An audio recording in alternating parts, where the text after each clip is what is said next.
Not long ago, the galaxy was teeming with intelligent species, but now only half remain. A new species has entered, and their hidden power is terrifying. A war like no other has begun, and the horrifying secrets behind them are slowly being revealed. Before continuing the story, tell me which city you're watching from. I want to know how far this video has come. Don't forget to like and subscribe to the channel so I can send you exciting stories like this every day. 100 years ago, there were 156 known intelligent species populating the galaxy. They ranged from the lithe and graceful, to the bulky and slow, to the many-legged and scary. All kinds of beautiful and unique races participated in galactic society, granting their own unique cultures and voices to the universe. Now there are only 78 at above endangered levels. And of those 78, I want to tell you about the one we all grew to fear above all else: humans. Humans were the last members to join the galaxy before the calamity occurred, and they hid a lot about themselves and their history. Now that wasn't uncommon. A lot of species withdrew slightly when confronted with the wider galaxy, often citing their realization of just how small their species really is. We left them be and didn't pry too much into their history. While they were already an impressive stellar empire of their own, having developed in a relatively isolated and empty part of the galaxy, their people left their keys, homes, and families in droves for the stars of other nations. Within less than a decade, it was common to see humans on every planet, their impressive adaptability ensuring they could live alongside almost anyone. And the wider galaxy learned to love these strange bipeds. Whether mining on Briones 4, leading businesses on Gorath, or delving into the multicolored caves of Zaloria, humans very quickly became a sizable minority throughout the galaxy. Explorers, diplomats, and traders by nature, they found fast allies in every sector. Even the militaristic people like the Korak or Zathar found themselves impressed by the squishy pink creatures' combat abilities. And their governments very quickly got human representatives as they defeated the previous holders in duels. They were everywhere doing everything but still kept tight-lipped about the history of their people. They delved eagerly into the histories of others, but rarely spoke of their own. When they did, they'd recite the same words, speaking of the last couple centuries only, talking of the rise of the current human federation built from a fractured species of dozens of smaller groups. Eventually, we all stopped asking. 48 years after their appearance, a threat emerged. From a part of the galaxy long deemed impenetrable due to its thick nebula and strange electromagnetic interference, the Vrexian came. The galaxy had been at peace for over a millennium. Even the militaristic species had largely let their militaries fall by the wayside as they began to consider a galaxy without war. The galaxy scrambled fast, but our community had not even fought anything in almost 200 years, much less warred. Technology had marched on, and governments had more important things to do than retrofit militaries that were never called on for anything more than the odd pirate gang. We were caught off guard, and by the time we organized a true blockade, it had been almost 2 years since emergence, and a full 30% of the galactic arm existed within the rapidly expanding Vrexian Empire. The humans were everywhere, in every role. Combat medics, admirals, ship engineers, you name it, and the humans were there.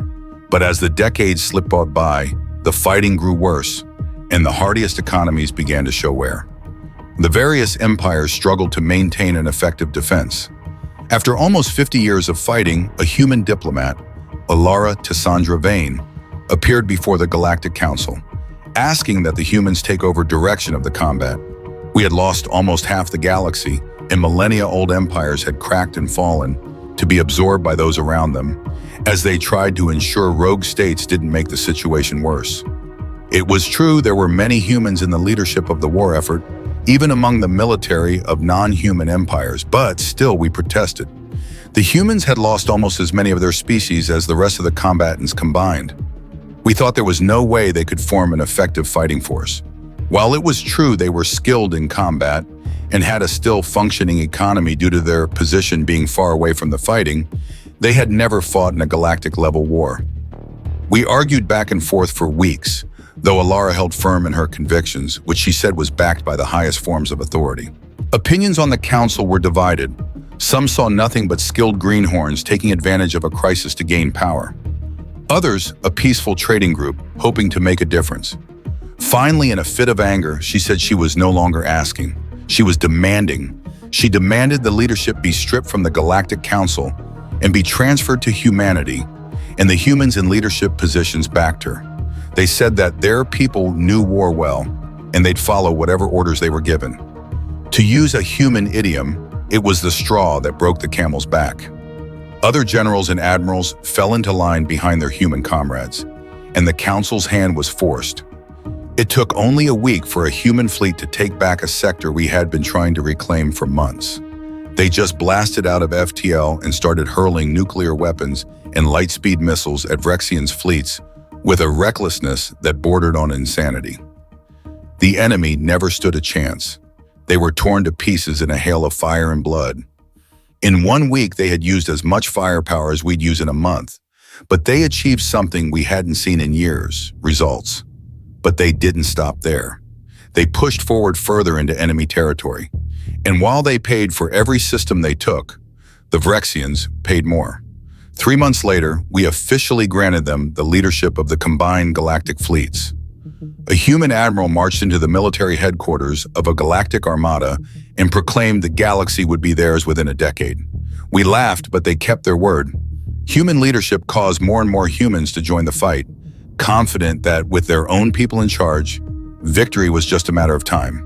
By this point, the Vrexians had slaughtered trillions, and each human that signed up for the fight had lost coworkers, friends, family.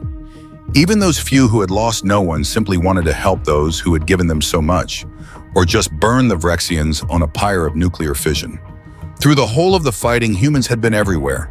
Huge medical fleets, service soldiers wounded in ground fighting, armadas of human ships tore through space after the enemy with impunity. We had seen every facet and praiseworthy deed the humans had ever done. But while all this was going on, the greatest minds of humanity were debating among themselves, and they had finally reached a decision after a half-century of war. It took them a month to retake sectors long held by the Vrex, a year to turn the tide, and by 4 we had the Vrexians fleeing. But how they did it, turned our blood to ice. Biological horrors, the result of twisted experiments by insane scientists, dropped onto worlds to ravage military bases. Where horrors failed, entire colonies were empties of violent prisoners to drop instead, utilizing the chaos they created to tear the Vrexian forces apart. Viral bombardment of horrific plagues left entire worlds screaming in agony as their bodies were torn apart from the inside, turning them into sludgy piles of undulating flesh, or just ripping their organs apart one by one. Nanite swarms stripped enemy fleets of their hulls, these swarms purposefully spacing the occupants as they repurposed all that delicious metal into more of themselves, eventually growing into planet-sized monstrosities that could consume entire systems in a matter of weeks.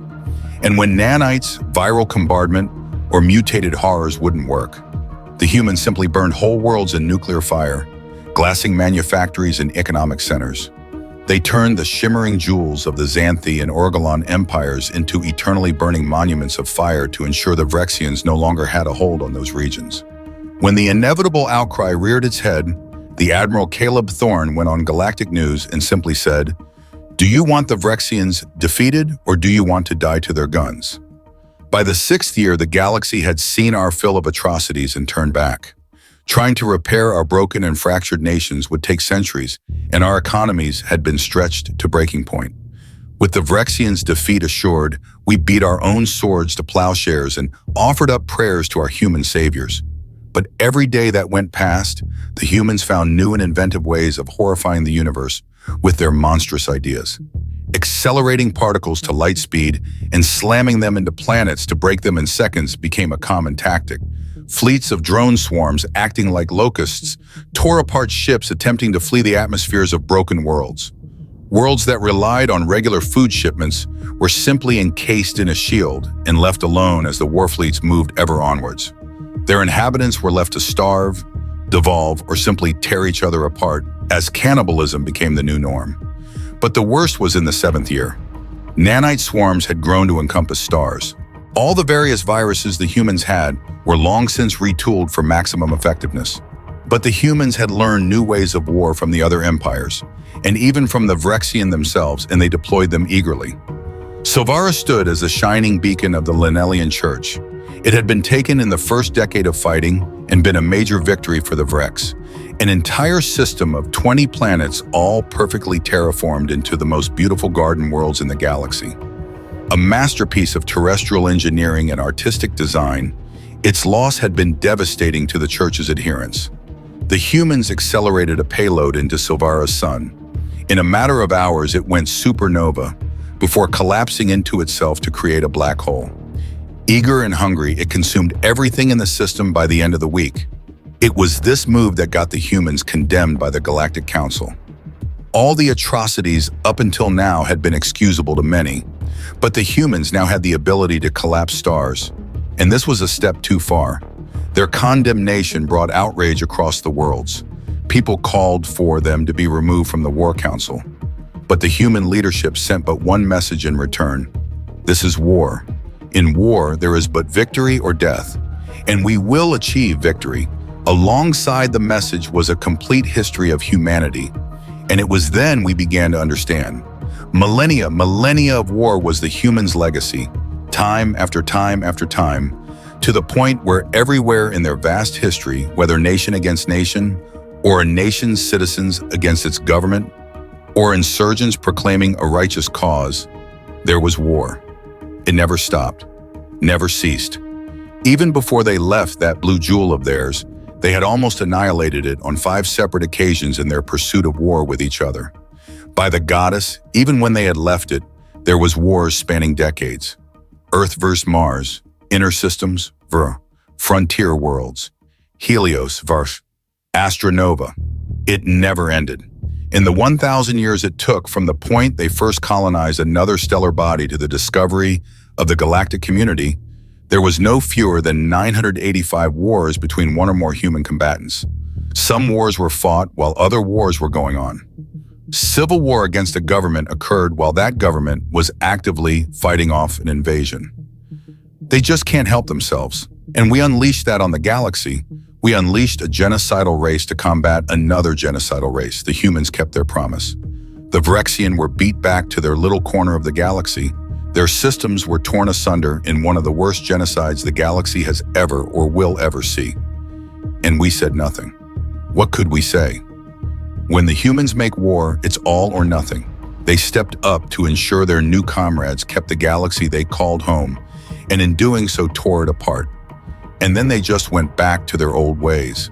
Their horrors corralled into vaults and sealed, or just deactivated and tossed into suns or black holes. Their military largely disbanded its wartime regiments, and those who signed up got healthy pensions and either retired or went back to their old jobs. But the galaxy would never forget the horrors that humanity could unleash, should it be provoked. And while they never threatened anyone with them, they never had to. For all the horrors we had witnessed, one stood out above all: the humans' capacity for war and what we'd face if ever we turned our weapons against them. So the story of this terrifying new species from the far reaches of the galaxy has come to an end, but the lessons and the horrors they left behind will linger. Will humanity continue to prevail and maintain peace, or will we once again bring fear to the galaxy? That depends on how we understand and face the latent power within us all. If you found this story gripping and want to dive deeper into many more exciting tales, don't forget to hit the subscribe button to stay updated with our latest videos. Join us as we continue our journey to uncover the mysteries of the universe and the incredible stories you've never heard before. Thank you for watching, and we look forward to seeing you in our next video.